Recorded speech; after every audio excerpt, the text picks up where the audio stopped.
Et donc, l'hôte de la session d'aujourd'hui.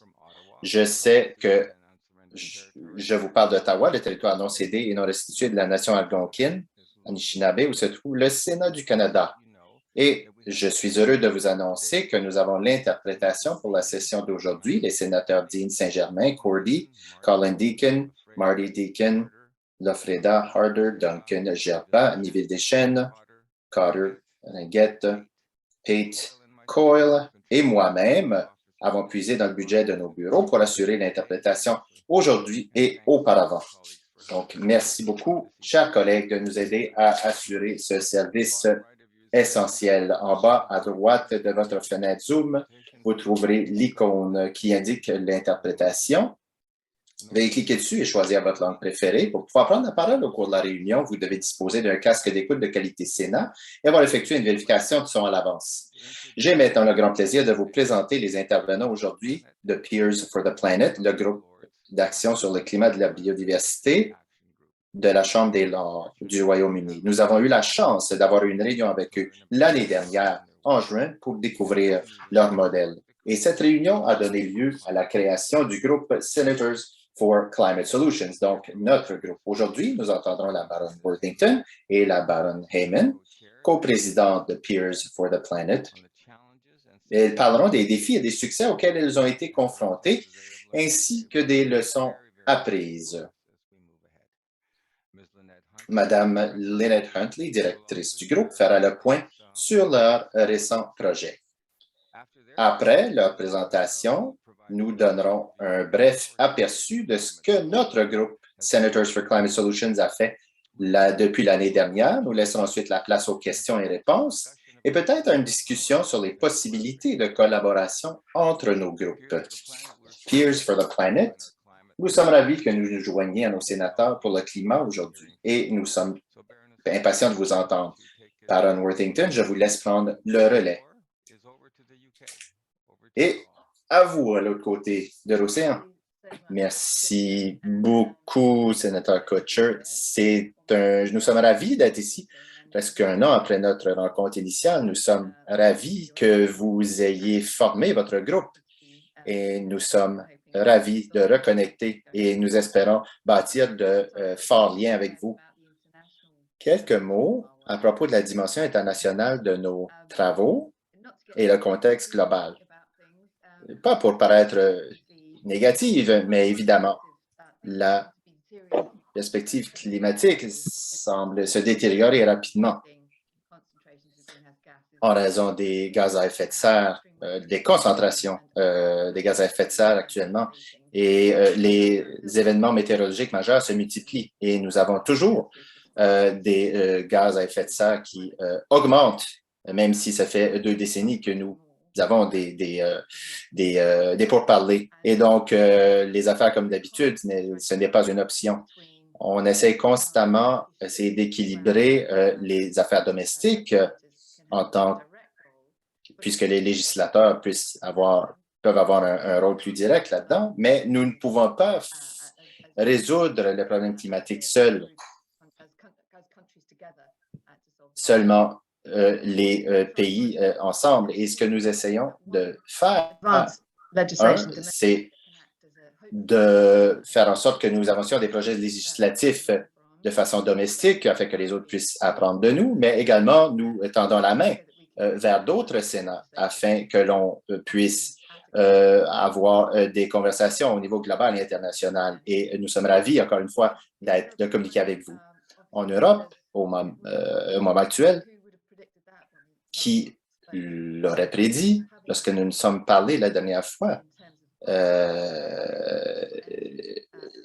Ça a un effet sur la politique et l'énergie au niveau global. Nous avons des carburants, le prix du carburant a poussé l'inflation vers le haut et les gens de la classe moyenne éprouvent des difficultés. Donc, le contexte fiscal a changé de façon dramatique, mais ce qui transparaît également, c'est que les solutions à l'instabilité et la surdépendance sur le pétrole et les changements climatiques ont une chose en commun, c'est la réduction de notre dépendance et de passer à des formes plus propres d'énergie. Donc, à court terme, les choses se sont complexifiées, mais à long terme, le signal est renforcé par les événements récents globaux. COP26, nous y étions et en tant que groupe, nous étions à Glasgow et la baronne était présente avec d'autres législateurs lors de cette conférence. Et il y a eu un succès dans le sens que Paris a été finalisé. Il y a eu ces importantes annonces de fait, mais toujours trop peu de faits par les pays et l'ambition est encore n'est pas suffisante. Beaucoup de travail à faire, mais j'ai espoir parce que actuellement, le nombre de solutions devant nous a cru exponentiellement et inaudible bruit de fond. Donc, nous pouvons espérer avoir des systèmes d'énergie sécuritaires, propres et abordables. On pourrait parler de chacun de ces points en longueur, mais j'ai bien hâte d'entrer dans le vif du sujet. Donc, je vais passer le micro à la baronne Heyman. Donc, merci beaucoup. Donc, par rapport à COP26 et le sentiment l'année dernière qu'il était relativement facile d'obtenir des engagements verbaux de la part des gouvernements par rapport aux problèmes touchant le climat. Tous les leaders avaient hâte de prendre le bâton et voulaient se faire voir comme étant du bon côté de l'argument. Ce qui nous inquiétait, c'est la livraison plutôt, passer à l'action. Comment vous transformez ces aspirations en changements concrets sur le plancher? Et si les structures de gouvernance étaient bel et bien en place pour s'assurer que cela pourrait se passer? Est-ce que le message passait à l'ultime utilisateur? Et donc, je pense qu'il y a eu un changement énorme. Une partie de ce changement provient du fait que, ce que ma collègue disait, il y a des facteurs externes qui ont non seulement enlevé le focus sur les problèmes importants, ils ont menacé leur importance vitale parce qu'il y a une fausse narrative entre la sécurité et l'environnement, de faux liens. Et il y a une fausse dichotomie entre le besoin de faire croître l'économie et le besoin de la nécessité que cette économie soit durable. Et je pense sans doute que le legs de certaines des guerres culturelles qui ont eu lieu se manifeste aujourd'hui dans certains des arguments que nous entendons. C'est très domestique pour nous. Il y a une espèce de nausée qui part des arguments autour de Brexit. Et tout ce qui était anti-Grande-Bretagne, ce qui était contre que nous soyons dans l'Union européenne. Et maintenant, nous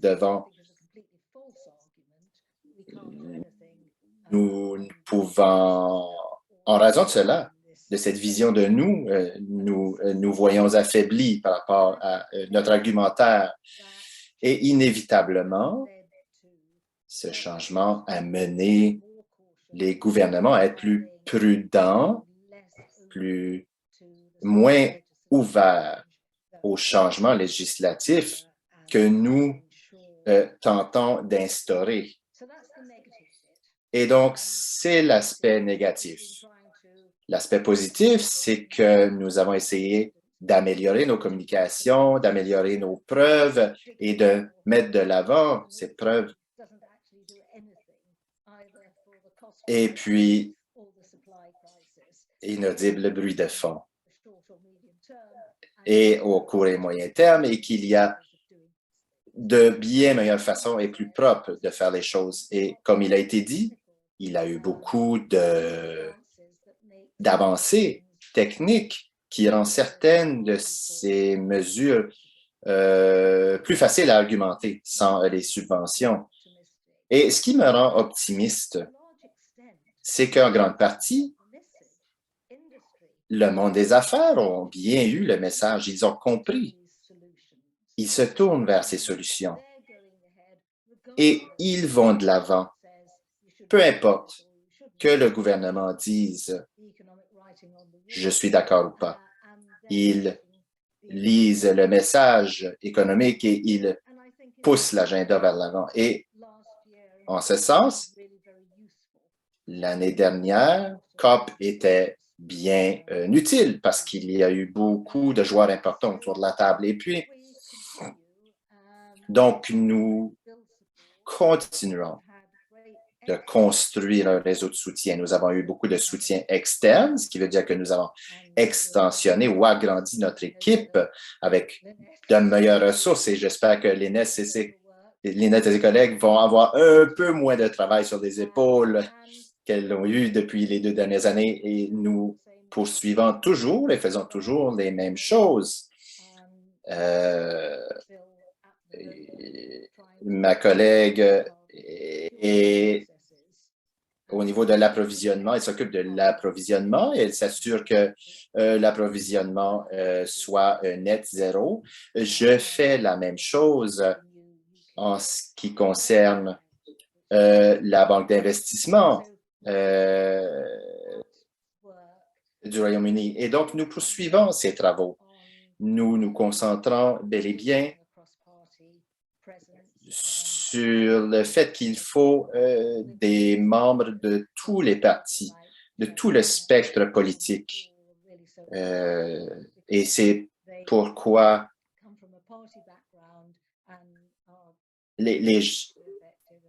cette diversité au niveau du spectre politique est nécessaire, absolument.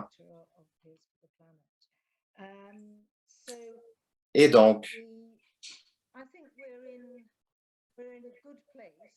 nous sommes en bonne posture,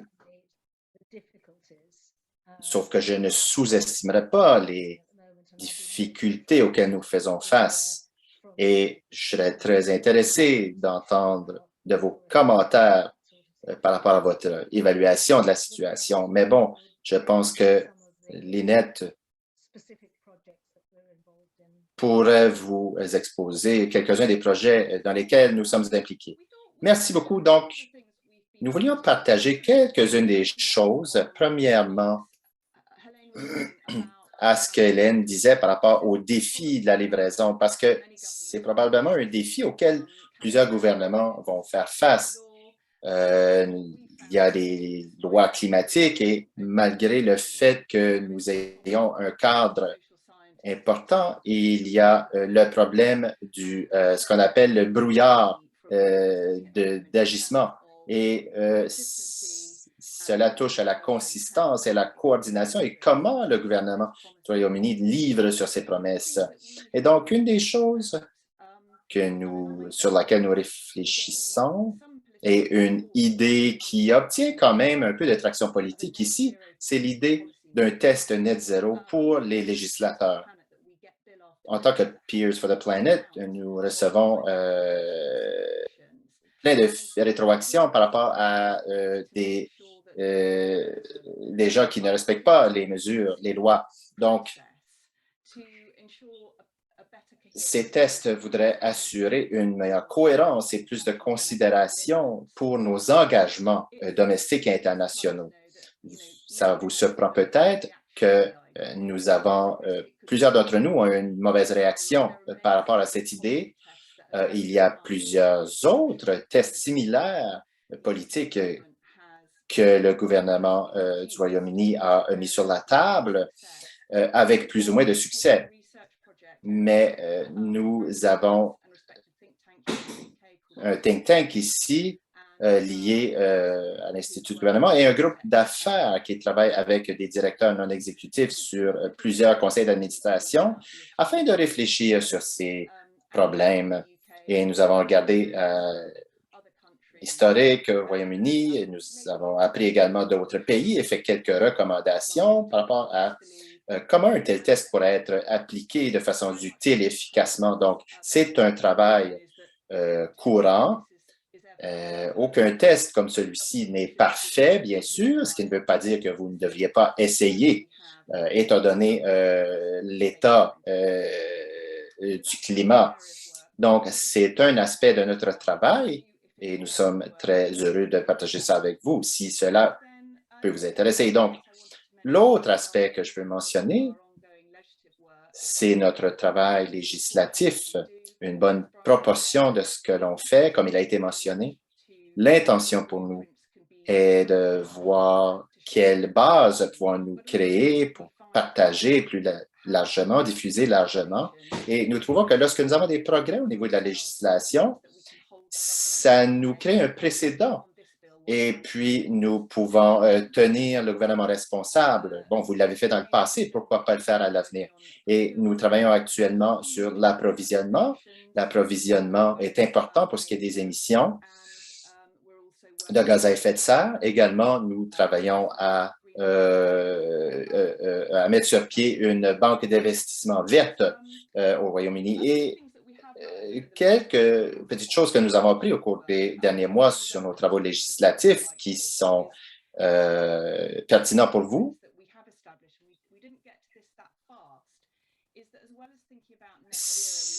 En plus de parler de net zéro, nous avons développé une triade d'objectifs. Lorsque nous travaillons sur la législation à travers tous les partis, nous pensons à plein de choses, ainsi que l'adaptation climatique et les buts. Et nous avons le langage que nous voulions dans plusieurs des législations actuellement. Et puis,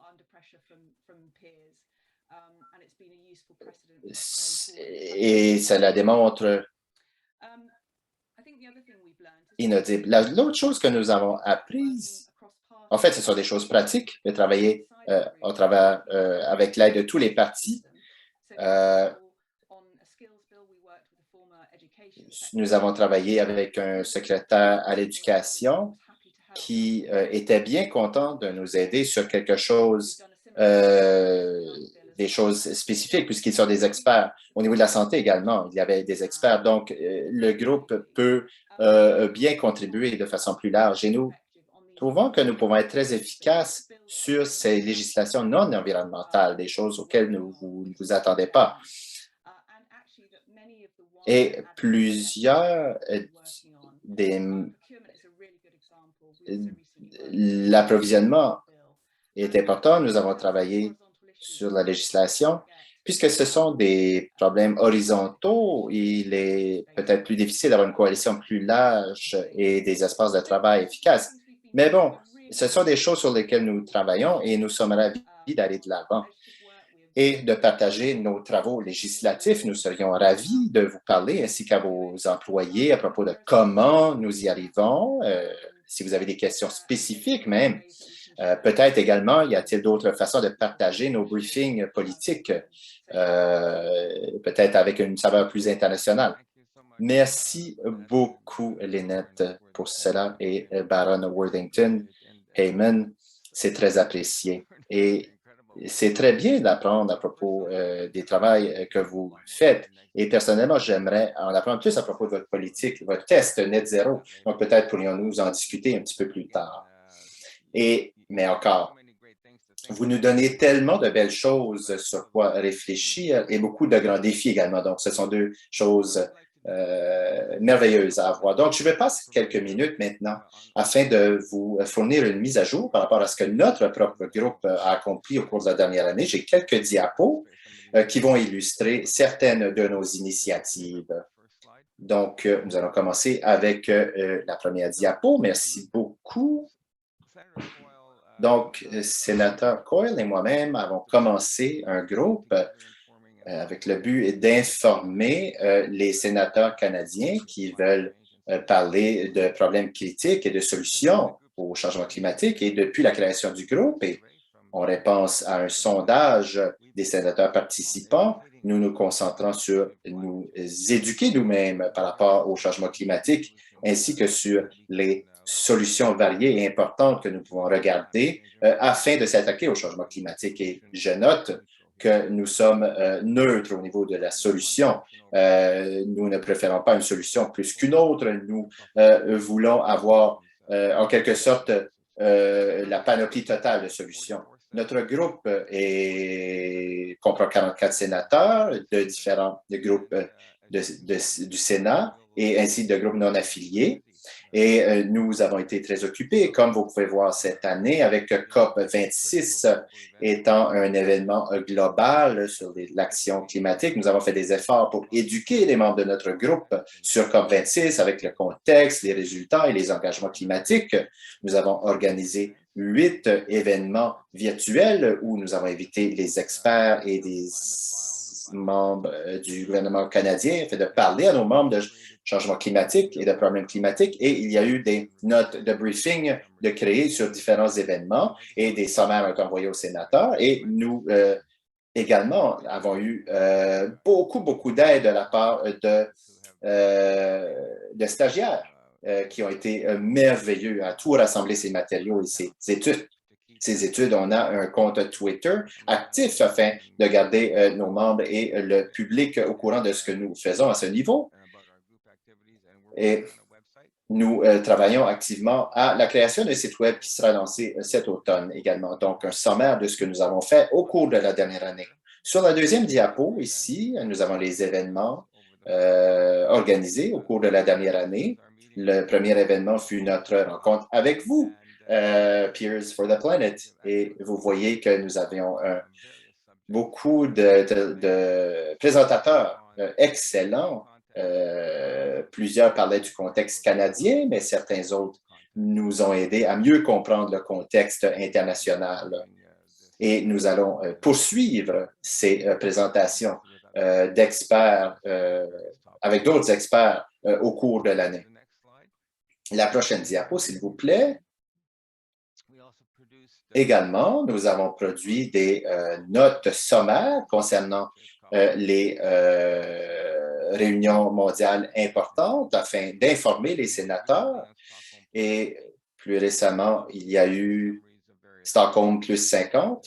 De nombreux rapports également ont été fournis aux sénateurs, des rapports d'audit du gouvernement par rapport au climat, etc., etc. Et donc, notre but au cours de la dernière année a été d'assembler ce groupe afin d'informer nos membres sur les actions climatiques du Canada et de comparer ça aux tendances globales et de présenter des ressources également à nos membres afin que nous soyons plus connaissants, plus éduqués et pour nous aider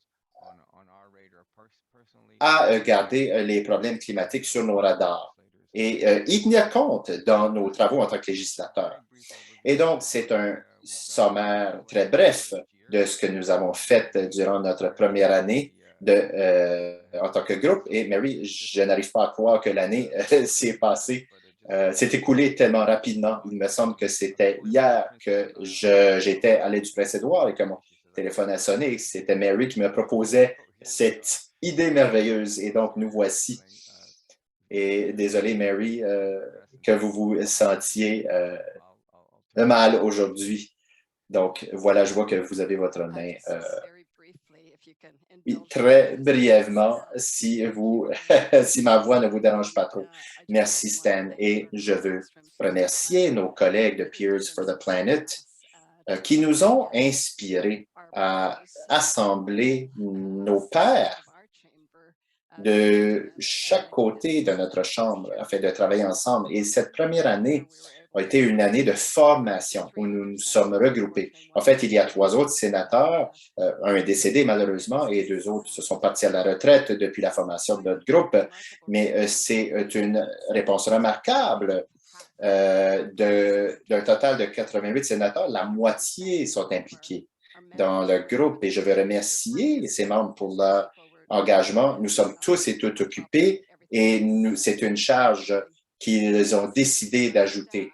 Et donc, comme Stan a dit, nos stagiaires et les employés de Stan et de moi-même sont allés au-delà de ce que nous attendions d'eux. Et comme le Royaume-Uni, nous n'avons pas la capacité d'obtenir du financement externe pour ce que nous faisons, malheureusement, mais comme nous avons entendu ce matin, même les interprètes sont difficiles à obtenir et l'interprétation au Canada, bien sûr, est essentielle. Et donc, nous essayons de trouver une solution par rapport à comment pouvons-nous trouver de meilleures ressources pour nos activités afin d'être une force de frappe plus puissante maintenant que nous sommes de plus en plus informés et que nous nous regroupons, nous fusionnons de plus en plus en tant que groupe. Et alors, cela, nous allons apporter dans la nouvelle au cours de cette année. Et j'ai bien hâte à 2 choses dans notre relation. Premièrement, de continuer de partager ces outils que vous avez, ces approches et ces stratégies que vous avez dans le but d'influencer les politiques et la législation. Et deuxièmement, j'ai hâte de travailler à améliorer comment nous pouvons travailler ensemble et à l'international. Et Mark Daly, je lui parlais de l'engagement des jeunes, d'activités d'engagement des jeunes avec son propre Sénat et comment pourrions-nous possiblement collaborer à ce niveau. Donc, ce n'est un exemple parmi tant d'autres que j'aimerais poursuivre au fil de l'année, mais j'en suis convaincu que nous allons avoir l'occasion d'en discuter davantage. Et merci à vous.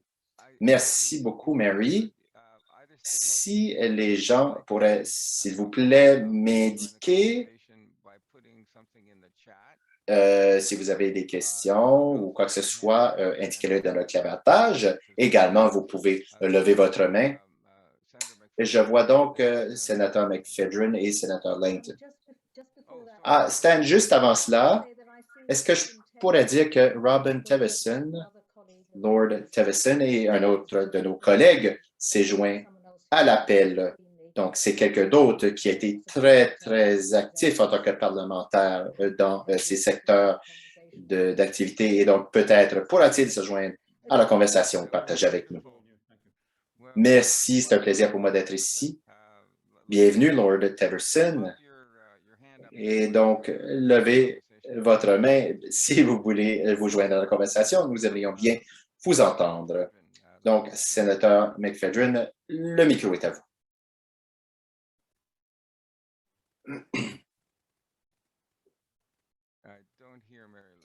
Je n'entends pas Mary Lou.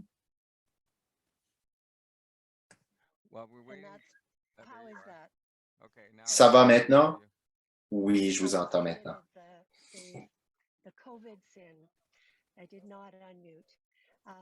Ah, j'étais en sourdine. Donc, merci Stan et Mary pour votre leadership ainsi que vos équipes. J'espère que vous pouvez m'entendre. Je suis dans le sous-sol du siège des Nations unies à Vienne. Et donc, nous nous rencontrons concernant le traité de l'ONU pour la prohibition des armes nucléaires. Et hier, le secrétaire général a mentionné qu'il y a 2 menaces existentielles pour l'humanité aujourd'hui et également toutes les créatures, en fait.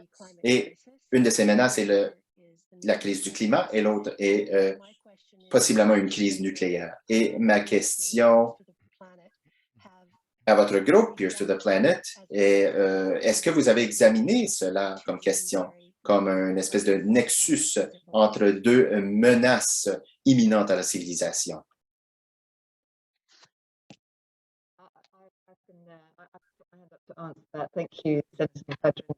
Merci beaucoup. Nous demeurons concentrés sur la crise du climat et de la biodiversité. Ce n'est pas pour dire que nous n'apprécions pas les complexités et comment elles interagissent avec d'autres problèmes. Nous demeurons technologiquement neutres consciemment afin que nous puissions maintenir un consensus interparti et de permettre aux membres individuels de se prononcer selon leurs inquiétudes individuelles lorsqu'il s'agit de technologie ou de politique spécifique. Ce que je vais ajouter, c'est que le secrétaire général de l'ONU a été phénoménal dans son engagement à mettre l'emphase sur ces menaces à la planète. Et la conversation commence également et nous parlons de la classification de produits pétroliers comme étant des armes de destruction massive. Et donc, ce sont des objets également qui menacent la vie sur notre planète et il y aura de plus en plus de conversations à ce niveau. Gutiérrez a utilisé l'expression l'industrie des produits pétroliers à son genou sur le coup de la vitalité de l'humanité. Et maintenant, il est devenu très clair que nous ne faisons pas assez de progrès et que nous devons être beaucoup plus spécifiques quant à l'identification du problème. Et peut-être il y aura des traités, peut-être comme le traité de non-prolifération nucléaire, qui se concentreront sur les produits fossiles. Nous sommes très loin pour l'instant de cet objectif d'obtenir un tel traité. Toutefois, alors que les inquiétudes et les impacts se font sentir, vous allez voir de plus en plus de désir pour ce genre de traité. Mais comme la baronne Heyman a mentionné, nous avons actuellement une résurgence d'un intérêt à exploiter les produits pétroliers fossiles. Mais j'espère du moins avoir répondu à votre